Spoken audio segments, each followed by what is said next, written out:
Halo, kita kali ini akan mengupgrade sebuah laptop Thinkpad T450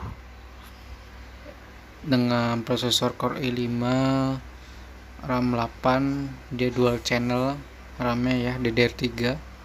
Kita upgrade SSD-nya, pakai SSD Msata ukuran 2242. Dia bawaannya udah ada harddisknya 2,5 inch 500 GB. Kita tambahin lagi 256 Msata 256 GB SSD. Nah, untuk ukurannya cukup mungil ukuran SSD-nya ya. Ini kita beli di online Tokopedia sekitar harga 530.000 dengan baterai internal bawaannya masih ada nempel, cukup unik ya. Oke, serta RAM-nya juga dual channel, jadi bisa kita upgrade sampai 16. Nah, ini untuk penampakan laptopnya ya.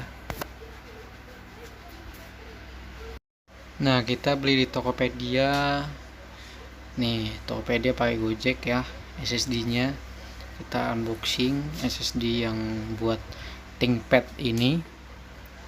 Nah, oke, kita buka, packingnya cukup aman.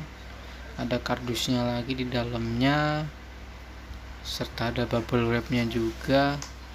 Nah, untuk SSD-nya ini ya, SSD M.2 Msata 6 GB per second, ukuran 22 mm kali 42 mm 2242. Nanti linknya di deskripsi ya.